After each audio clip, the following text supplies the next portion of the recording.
PSG Fan TV, bonsoir à tous, bonsoir Stéphane. Salut à tous. Bonne année, Ouais. meilleurs vœux. Meilleurs vœux à tous. Plein de bonnes choses. Pour Ce tout le monde. Pour la chaîne. Le message est Pour les transmis abonnés. pour tout le monde. Pour tout le monde. Pour ce soir, le PSG rencontrait l'Olympique Lyonnais Ouais. en déplacement pour la 20e journée.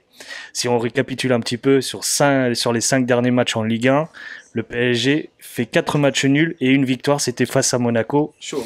Ouais, quand on analyse et qu'on regarde un petit peu, c'est un peu compliqué chez nous. Bah, c'est hyper compliqué, hein. T'as sorti la stat. La stat qui tue, qui fait mal. C'est clair qu'on n'est pas forcément habitué à ça. Maintenant, ce qui est un peu contradictoire, c'est qu'on se retrouve en fait avec des stats un peu comme ça et on est premier du championnat. Avec 11 points maintenant de différence avec le deuxième. Voilà, c'est ça. Après tous les matchs joués pour cette journée-là. Donc c'est vrai que c'est un peu bizarre cette année parce que à contrario à l'année dernière, on se retrouve effectivement avec un jeu qui est moins léché, moins sympa à regarder, où on se fait un petit peu chier sur les matchs. On se demande, on se pose des questions de savoir, de comprendre un petit peu les systèmes de jeu, les schémas de jeu, les placements des joueurs, etc. C'est des questions qu'on se pose. Et en même temps, je pense qu'on va finir champion de France. Ouais. Ça, c'est sûr. Donc c'est vraiment un peu contradictoire. C'est bizarre. Quand on analyse et quand on regarde le match de ce soir, on voit quand même que l'effectif était scindé en deux, malgré quand même un milieu de terrain où chacun avait espoir qu'il fasse quelque chose. Malheureusement, ça n'était pas le cas ce soir.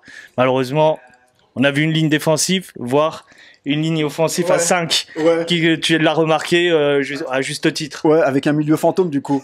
Du coup, Ouais, un milieu Casper, tu sais, le truc, on sait pas où il est. En fait, t'as un milieu au départ, quand on regarde la compo, qu'on nous donne la compo avant le match, on a une compo avec un milieu, et quand on regarde le match, on dit merde, elle a disparu, il a disparu le milieu, il est passé où? Et en fait, ils sont tous devant. Et on se retrouve sans relais. On se demande qu'est-ce qui se passe. C'est-à-dire qu'à un moment donné, pendant ce match, on s'est dit, mais merde, ils sont 5 devant, en fait. c'est vrai. Ils sont 2 derrière, les 2 en galère, là, Kipembe et Marquinhos. Et puis après, t'as tout le monde qui se projette devant. Bizarre le truc. Trop bizarre. Et on a envie justement qu'un mec comme Verratti puisse redescendre en 6, qu'il puisse y avoir une construction comme on fait d'habitude, hein, où on se dit, tiens, ça va repartir de derrière, on va un peu trouver notre relais de devant, et puis après, il distribue, et puis on joue. Mbappé, il a essayé de faire tout ce qu'il pouvait.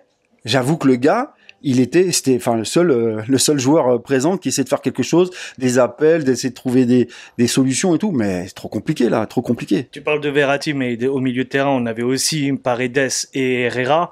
Est-ce que toi, tu les as trouvés qu'ils ont apporté quelque chose dans la construction du jeu parisien? Que dalle, on les a pas vus.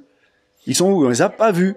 Aujourd'hui, c'est 2 joueurs pour moi qui sont inexistants. Enfin, en tout cas, aujourd'hui, ça a été inexistant. Ce qui est pas normal, parce que forcément, à un moment donné, t'attends que ces joueurs qui sortent du banc et qui deviennent titulaires t'apportent quelque chose.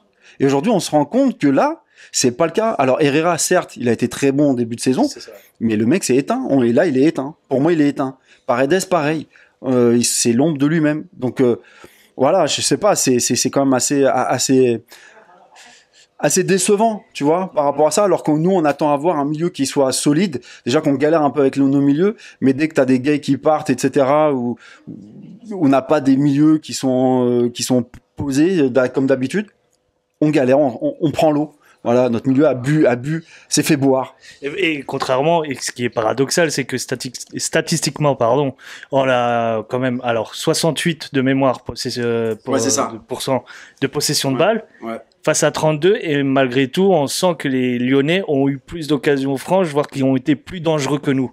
Ouais, je pense qu'ils étaient mieux regroupés sur l'arrière et puis très explosifs, tu sais, sur les sorties de balles. Et ça fusait très très vite devant. Et comme nous, comme des Goliots, on se retrouve avec une attaque de 5 et tout le monde devant, et puis notre pauvre Marquinhos et Kipembe derrière, et ça galère en fait. Puisque quand tu perds le ballon, tes courses, il va falloir que tu ailles courir beaucoup plus. Pour revenir. Voilà, exactement, pour revenir. Donc aujourd'hui, le problème, c'est qu'on met en galère notre défense centrale. D'ailleurs, à l'instar de quoi? À l'instar du but de Lyon.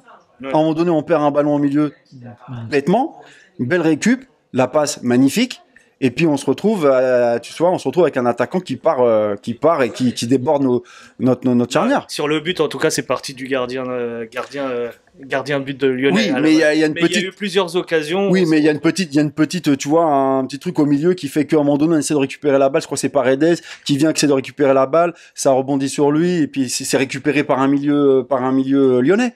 Ouais. Voilà, comment il s'appelle Mr. G. Bruno G. Bruno G. Dernier mot sur un joueur malheureusement et que tu apprécies réellement et je sais au combien Ouais. tu l'apprécies, c'est Wijnaldum qui est en difficulté chez nous. Comment tu le vois sur ce joueur en ce moment? Écoute, moi c'est un joueur que j'adore parce que regardant en fait la première ligue et en l'occurrence Liverpool que j'aime beaucoup, c'est une équipe que j'aime beaucoup par rapport à tout ce qu'elle a pu faire déjà même dans le passé, hein, pas que depuis qu'il y a Klopp mais bien avant. Mais c'est vrai que c'est un joueur que j'ai apprécié dans cette équipe, l'équipe de Liverpool. D'accord. Et quand j'ai entendu qu'il venait à Paris, j'étais super content en fait. Bien sûr. Mais je pense qu'il se perd à Paris. Il se perd à Paris parce que je sais pas, peut-être il est déjà mal utilisé. Ça c'est clair. Moi en tout cas je trouve qu'il est mal utilisé. De deux, il est pas dans le bon système.